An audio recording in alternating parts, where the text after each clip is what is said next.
I'm so excited to welcome onto the first time facilitator podcast, Mel Loy. Mel, it's great to have you here. Hello, thank you for having me. I'm super excited. I love your podcast. It's what I listened to religiously when I first started out on my own. So I'm super excited to actually be on the show, which is cool. Yeah, I mean, I've loved just seeing your journey as well. I know you've got a very new business, but even in the last year, like all I see now is like photos of you in workshops and ideating and helping clients out. So can you please tell our listeners a bit about your backstory and how you discovered the work that you do now in delivering workshops? Yeah, sure. So I'm a comms person by trade. So mostly internal change comms, crisis comms. And one of the places I was working at was a construction company. And very smart engineers, project managers, people there, but their communication skills were just crap. And I was the comms team and the marketing team all by myself. So I said, well, to my boss, would you be open to me running some training? And she's like, yep, and we'll send you on the trainer course and rah, rah. So it was really cool. That was really supportive of her.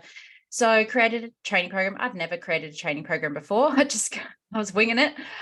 So this was a good, probably 15 years ago now. And so rolled that out, got a lot of traction on it, which was great. Moved on to another role and in another company, a nonprofit. And again, was just about sitting in these internal comms roles going, as with any nonprofit, you're resource poor. And that means you've got to build capability in the business because you can't do everything for everyone. So kind of adapted the training program I'd done at the construction company for that organization, rolled that out, again, really popular. So each time I've done it, I've just tweaked it and refined it. And again, I had no idea what I was doing really. And but it seemed to be working. So that was good. And my last corporate job, similar situation. So big corporate comms team, we went through a restructure. A lot of our team were made redundant or moved to different roles. And the business wasn't getting the support that they were used to or the level that they were used to. So again, lucky to have a really supportive leader there where I went, why don't we build sort of a capability framework? And so we developed a whole lot of self-help and self-service tools, but also a leadership training comms program and a communications, more general business communication skills program. And that was crazy because it went off. Like I had to get my EA to help with build some sort of booking system because it was just crazy. I guess because we were doing it for free, that helped. But I was sort of sitting there one day talking to somebody in HR and she had come to on the course and she's like, that was so much better than what we'd been getting this other company externally to do for us. And I was like, just out of interest, how much are we paying them? And she told me, I was like, mate, I'm in the wrong job. Yeah. Seriously in the wrong job. But yeah, then COVID hit and I got sucked into a vortex of COVID communication for 9 months. And at the end of that got made redundant, but very happily. And so I thought I'll just freelance for a while, see what happens. And got very busy very quickly with consulting work, but also training work. So that's kind of where I am now. I run a lot of workshops and facilitate strategy meetings, that sort of stuff, as well as do the consulting projects for big clients. So, and have a team of 4 or 5 subcontractors, depending on the day. So yeah, it's been a journey over a very long time, basically. Yeah. Basically from 15 years ago, first getting that gig for yourself internally. It is interesting because I worked for organizations as well, where actually it is an advantage for us if you're trying to find your feet in facilitation, if you don't have enough resources, right? If you've got no money or budget or anything else, it's actually good for us because that's we can step up and start piloting and experimenting. And that was the opportunity that you saw as well. Yeah, absolutely. There's opportunity in creative thinking too, I think. I think creative thinking isn't artistic ability. It's about going, well, how do we solve this problem with what we've got? And what we had was us. So that's what we did. Yeah. Fantastic. Now, I really like you're the first person that's worked in crisis communications that's been on the show, but sometimes in facilitation, that could be something we've even throw in our hat in terms of one of the skills that we have is the ability to manage a crisis within the confines of our workshop room. Do you see any similarities between the work that you do with crisis communications and maybe the parallels between facilitating a session? 100%. I think the biggest thing with crisis comms and being in a workshop mode is keeping calm. You absolutely have to keep calm. If you start getting heightened emotions as well, then everybody else gets heightened emotions and it just spirals out from there. So I think to me, that's sort of the big thing, just stay calm. We've all been in workshops where things have gone wrong, people have gotten ill, technology hasn't worked, you get there and the room hasn't been booked or whatever. So being able to just stay calm and problem solve in those situations, but you have to do it quickly, and you can't wait for everything to be perfect. It won't be, never will be. So you actually just have to pivot, get on with it, get people back on track, take control of the situation. So there's absolutely parallels, which feels a little bit odd saying that a crisis is similar to facilitation, but, but there we are. Yeah, here we are.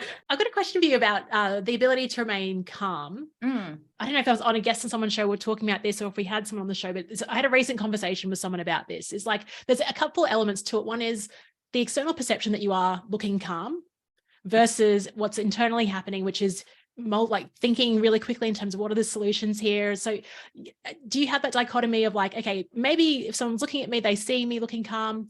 Like, are you calm on the inside, or are you in like, right, what will we do now mode? No, I'm pretty good like that. I mean, part of that is I am diagnosed ADHD. So we are very good in a crisis because it's stimulation, right? So we get, let's go. And I think my background in corporate comms and crisis comms means that not a lot phases me. So, I used to work for Queensland Police Service in their media department. And after you've been in situations like that, where you've seen sort of the worst of the worst and actual crises, little things that go wrong don't matter. We can solve for that. That's no drama. So I know people say comparison's the thief of joy, but I do think comparison is also good for perspective, where you just go, you know what, we're not saving babies here, people. We're going to be okay. It's keeping it real. Yeah, it's fine. We'll find a solution. It's fine. Yeah. Now, Mel, the other thing, I mean, we're talking about crisis here, but you do so many. I mean, it would be remiss of me to mention all the other cool things that you do. I will pull out another one, which kind of relates to a solo episode I did on the podcast a while ago. And it was when I went to a group fitness class, and I got back and I was just talking about what I learned from that group fitness instructor and how she facilitated the session and brought the energy. And, because it was early morning and none of us were there. She's like, good morning. And none of us were responding. And she really picked it up.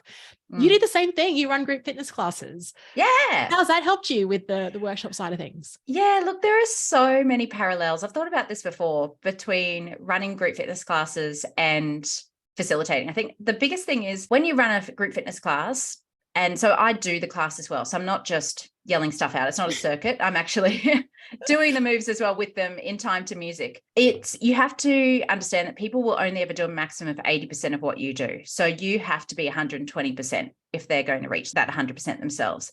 So you have to go big. And for me, it's almost like I put that microphone on and I'm me 2.0. So it's, how, Beyonce has her Sasha Fierce. It's kind of like that. You put on your Sasha Fierce. And so you've got to bring that to it. You've got to be bigger. You can't be we've got group fitness instructors at the gym I own who are naturally introverted people, but you put that microphone on them and they're there to put on a show. They're there to perform. That's what they do. So it's part of the job. And I think that's some of what you bring to facilitation as well. You have to be bigger than perhaps you're comfortable with being some of the time. And you've got to find ways to actually get people involved. And so it's about connecting with people before, during, and after. So getting to know their names, asking questions, making it about them, not about you. I think that stuff's really important, that if you start taking anything from your own perspective rather than what you're there to serve, which is your audience, then that's when the experience isn't as good. But also I think that leads to more nerves as well, because you're there for yourself. You're not there to serve. And that's a very different mindset, I think. But and the other thing with group fitness too is, like we just said, anything can go wrong. I've had to call ambulances. I've had to, had a person had a seizure in the middle of a class. I've had all sorts of things. I've had somebody dyeing their hair in the bathroom. All sorts of random stuff happens in gyms. It's amazing. But again, that kind of the parallel with workshopping is, again, anything can go wrong. People can do just weird stuff you're not prepared for. So you just got to run with it. The anticipation and the leading up to a workshop is trying to anticipate like what could possibly go wrong here. And there's a lot of things we can do in our workshop design to mitigate against that. Yeah. And like you said, there's things that are just outside of our control that you're like, okay, what the heck do I do now? And it kind of reminds me, I mean, the other parallel, we're pulling a lot of metaphors here, but I was talking to a pilot and he goes, Leanne, it's really easy to fly a plane. The only thing we practice is what we do in an emergency. Like that is what really matters. Yeah. Flying a plane is easy. Anyone can do it. It's just how you respond when there's actually a crisis and things going on. Now, Mel, you're heading off to Canada on Sunday. Yes. I want to talk about the lead up to that, but this is your second international gig. You were in Malaysia. was that last year? Yes, last year. Workshops? Yeah. Yep. That was the first time you've done an international workshop. Can you share, like, did you find anything different with like different cultures? What was that experience like? I mean, a lot of facilitators want to expand their business globally. So congratulations on that. Oh, thank you. What were your insights? Yeah, well, I got into it because it was actually during COVID, the company reached out to me. And so I was running these workshops via Zoom, which to be honest was brutal because that was like 2 full days all via Zoom. It was really hard. So being in person was like, yes, finally, we get to see people. And yeah, I'm a natural extrovert too. So I need the people. It was great. I think the thing about Malaysia is it's such, and you'd know too from being there recently, the diversity just in KL alone, yes, it's a Muslim country, but then you've also got a huge Indian population, huge ethnic Chinese population, and it's just this beautiful melting pot of people. But it did make me really think about, okay, what in my content might I need to tailor because it wouldn't be culturally appropriate, or it might not land because it's more of an Australian thing or a colloquial thing that, okay, that usual language that I use or that usual bad joke I tell probably won't land, like those sorts of things. So I think, yeah, that was probably the biggest, I guess, thought process for me leading into that. And just, I think the logistics of it too, because if normally we just jump in a car or go somewhere, or maybe on a plane to Sydney, it's really not that far, but international travel to run a workshop was a whole other ball game of, making sure there were actually things there, because you can't bring everything on the plane, like you can't do all that sort of stuff. But yeah, I think realistically it was about just finding ways to connect with people once I got there. So having those conversations again, asking questions, getting to know them. By the end of the 3 days, we're all mates, we're all laughing and that sort of stuff. And I'm heading back over there again at the end of July to run some more workshops. So that'll be really good just to get back into it. And this time just feeling a bit more confident, I think, a little bit more prepared. Yeah. Well, you know what to expect as well. And yeah. I mean, I love, even just Kuala Lumpur, it was like, 13 years since I've been there. I just loved the place. Oh, the food was so good. Oh my God. I ate so much in like 3 days. The food was extraordinary. Yeah. And it's funny because now, before we even hit record, you're off to Canada, I'm off to Thailand. We both have massive weeks. And I think before we hit record, just to be frank with the audience, like I was going on about, there's so much in my mind and so many things I've got to do. Mel, you kind of repeated that back to me as well. So let's talk about that tension between, workshops are a live event. There's a real deadline there. You're on, you can't just, you're on basically, and you're in public and you want to put your best foot forward. Yet that tension between designing things, getting the space to do that. How do you cope with that? What are your tips? What are you navigating? I think for this particular trip with Canada, I think my biggest fear, or I guess the thing that's worrying me the most, is simply the audience is a huge group of comms people. So they're my peers. So presenting to your peers, I think, is really different to presenting to just random people who don't have your level of knowledge or expertise necessarily. So that to me is like, are they going to think I'm a bit of just a bit of an idiot? But I stand behind what I'm doing. It's fine. I've just got to get myself over that. And luckily, the communications profession is so diverse. There's probably very few other people who have the exact mix of knowledge I have, which is cool. So yeah, in terms of preparing for that, I think, as we said, really busy weeks leading up, like there is whenever you go, this push, that grind to the finish line to get stuff done is huge, and set up my team to keep running things while I'm away and all that sort of stuff. So for me, it's really, at the moment, it's time blocking. It's just making sure, okay, Saturday afternoon is when I'm going to work on that presentation. And then I'm going to work on this at that point, and I'm keeping space clear in my calendar when nobody can book meetings so that I can just get stuff done. And to me, it's just having the space to just get stuff done. Uninterrupted time is absolutely critical. And like we're talking about before we hit record, lists. Every time you think of something, put it on the list. Otherwise, it's just swimming in my head, and it's like, no, get it on the piece of paper, get it out, and then I can deal with it. But if it's in my head, I can't deal with it. I can't deal with it either. And it just keeps ruminating around, and the weight of the task, like it could be something simple as like, just finalize the outfit I'm wearing, right? That could be a task. That's it. That's something but if I don't write it down, then I just keep thinking about it. And then this little task becomes just monumental. And then it doesn't get done. In my case, it just doesn't get done. So it's like, okay, write it down. So my list, I've got a few lists going. There's sort of the work list. There's the a trip list as well, and the things we have to do before the trip list. Yeah, yeah. Sort of stuff. And then there's like, okay, I've got 14 hours on a plane. What am I going to fill that time with? So like catch up on all this, and this. It's like, yeah. So I think just, blocking the time out absolutely has to happen, or it's things just get too overwhelming. Yeah. And I think the key thing is what you said is uninterrupted, because you can have like, even if you have an hour free, but you might have like a meeting, then you got the hour, then another meeting. That's, I don't see that as uninterrupted, because like I can't get in it now. I just can't get into that sort of zone I need to get into. It needs to be like a significant chunk of time, like a half day for me. And something that I write about in my book is, what does it take for you to feel confident about it? Like, what are you going to do so you can get a good night's sleep? And for me, it's like having a printed run sheet. I've gone through it. I understand the instructions. Like that's, for me, that's like my security blanket, is that printed run sheet ready. Everything's packed, outfit sorted, tick. Yeah.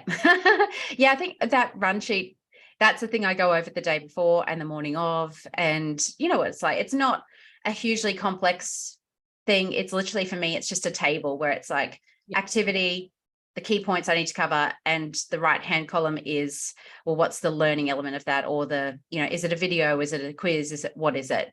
And that just helps me, because if you know your content well enough, you don't need more than that. And it looks a bit strange and disingenuous when you do grip onto your notes too.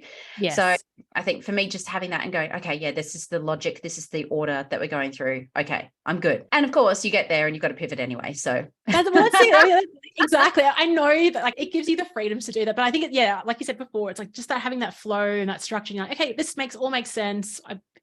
Perfect. Let's go with this, but then be open to those opportunities that do emerge in the workshop. So you mentioned that's what you do to get ready, is that you have, your run sheet, you're prepared and everything else. What else do you do on the day of the workshop to get in the zone, to get into that sort of bigger than Mel 2.0 type role?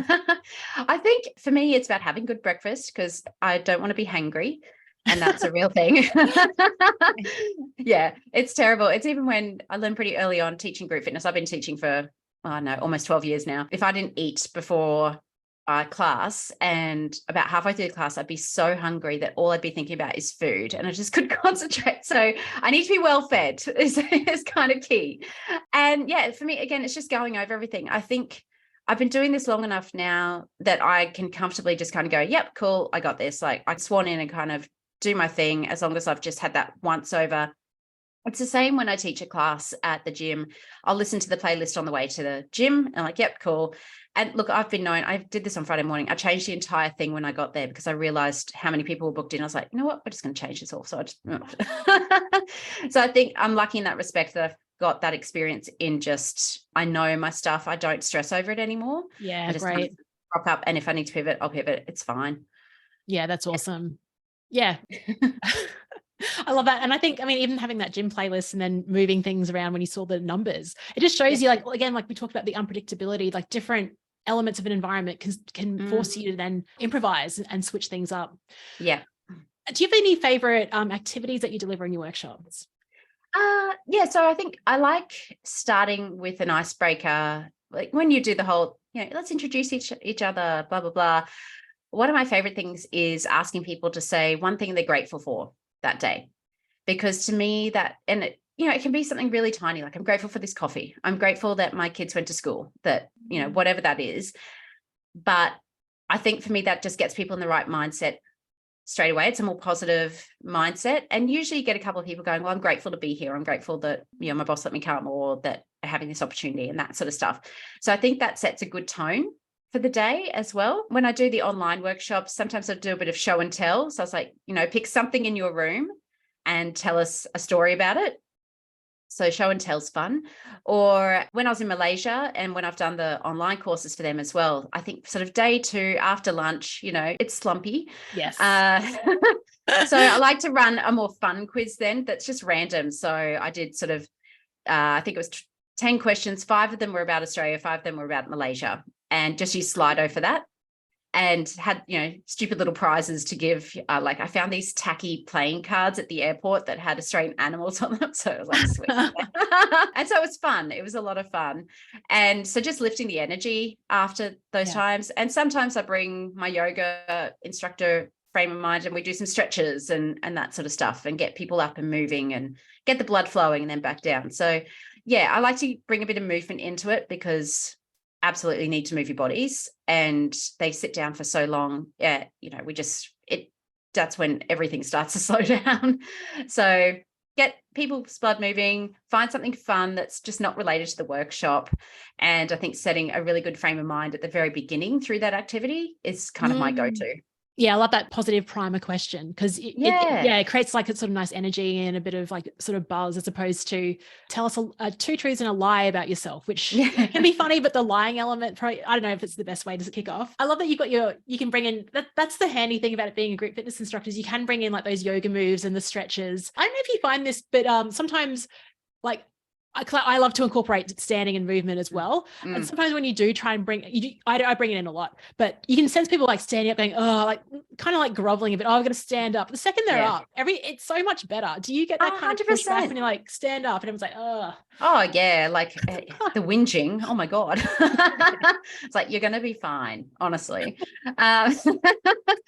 And again, used to a lot of whinging at the gym too. So I was like, whatever, you're fine. Oh, good. Yes, of course. Yeah. But it's just about, everybody else is doing it. So they'll have to get up. But as soon as they do, you just feel that like, oh, okay, we're moving, we're getting oxygen in, and we're doing something that's not just sitting staring at me, talking. It's something else. We're getting group work happening. We're getting people moving around the room to different stations, whatever that looks like. So yeah, I totally agree. Get people up, get them moving. And I do that on the Zoom calls as well. I was getting people up. We made them all turn the cameras on. We did a stretch session. We sat back down.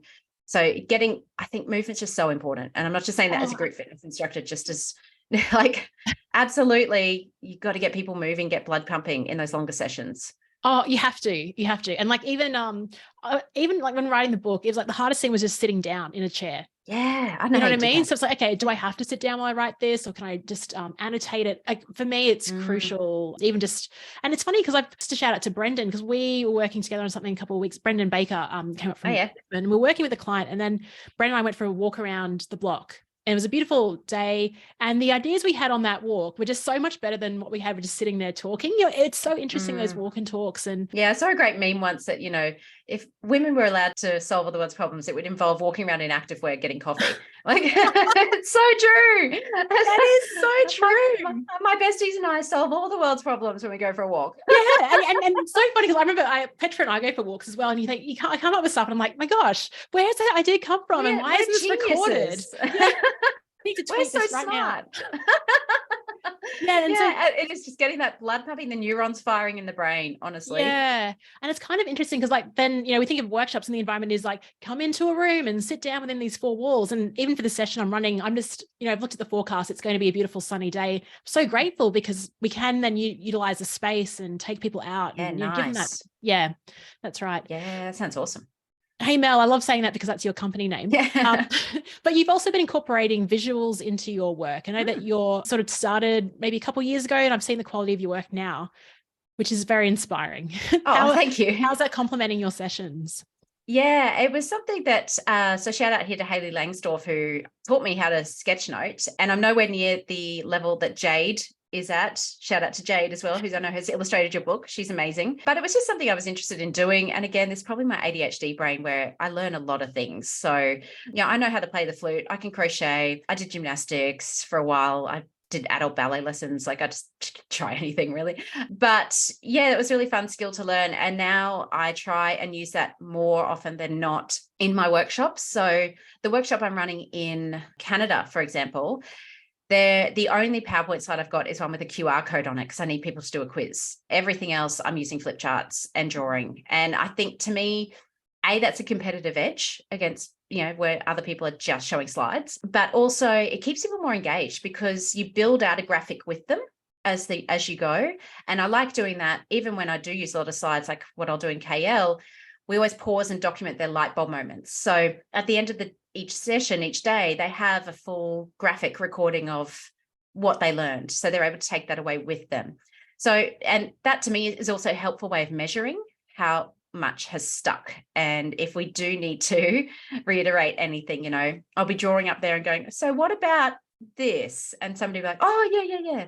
You're like, cool. Okay. So it is a good way to kind of just measure if we do need to go over something again, if it hasn't stuck. So it does have a couple of purposes, but yeah, as I said, to me, it's just much more interesting. It's just more engaging. Yeah, especially as you're creating on the go and people are following that process, as opposed to seeing this sort of fully formed professional slide deck, which they can't really contribute to. And I really like that you have those light bulb reflection moments and you capture it. I was in a workshop. It reminds me, I think Sean D'Souza did this like in 2018. I went to Singapore to hit one of his workshops, and he would just draw things from the session and just airdrop it to us. Like airdrop the notes. Yeah. Oh, that's brilliant. It was really good. Yeah. And it was really good. And just to have it on your phone immediately. And, then I would share it, of course. So it creates that word of mouth for your business as well. Mel, it's been so good chatting to you. What is your advice for first-time facilitators? I think keep learning, because we don't know it all and things are changing all the time. And I just think even, to touch on AI, like that's evolving so quickly. How can we be using that potentially in what we do as well is really quite interesting. So I think just keep learning, like learn from people like you, Leanne, listen to your podcasts, go to other courses just to see how they do them. Signed up to a couple of very short online things just because I was curious about how they were going to, what content they were going to deliver and how they were going to do that. I wasn't actually interested in the content matter itself, just like, oh, that's interesting how they built that, that sort of thing. So I think have that learning mindset, keep evolving, and don't be afraid, as Alan Weiss says, don't be afraid to toot your own horn, because that's something that was hard for me to learn. That natural inclination for me, at least, was, that would be bragging. That would be, be humble, as sit down, be humble. But if you don't toot your own horn, who will? So, and when you are a solopreneur or you're running a small business, you actually just have to do it. That's part of business, is celebrating the wins and showing people what you can do and demonstrating your value. So, and I think the only other thing would be just remember that everybody gets anxious. Everybody does, just to varying degrees. And it's natural to try to be anxious before you present, I think, too. There's a lot of worries, as we talked about. But my advice isn't to try and calm down, because that's really hard to do. I think it's more, how can you take that heightened energy and turn it into an excitement instead? Because that's actually probably easier, and then get excited rather than anxious. That's wonderful. I mean, so many great points there. And we couldn't really have a first-time facilitator podcast if we didn't mention Alan Weiss. So thank you. He got his shout out. Bingo sheet. But also I like that you said it, to say, oh, calm down, but it's so hard. It's much harder to do than actually just channeling it towards something that's also high energy. Yeah, more in a positive direction. Yeah. Yeah, for sure. So, and that's something I had to learn as well, was, okay, I need to take this and turn it into something else, because calming down is not going to work. And to calm down takes a long time. So you don't have that time. How do you actually just take that and turn it into something really positive? Yeah, I love that. Mel, I'm sure listeners are inspired by your story and what you do. If they'd like to connect with you, where can we send them? Oh, yes, I'm not hard to find. So LinkedIn, I'm Mel Loy. Instagram, heymel.coms. And I also have my own podcast, Less Chatter, More Matter, which is a comms podcast, as the name suggests. So you can find that on most of the major channels as well. Amazing. We'll put a link to that in the show notes. Mel, always great to chat. Always great to have facilitators that are outstanding and do great work out of Brisbane. So thanks so much for being on the show and sharing your story and tips with our listeners. Oh, thanks for having me, Leanne, and good luck with the book. I'm excited to read it. Thank you.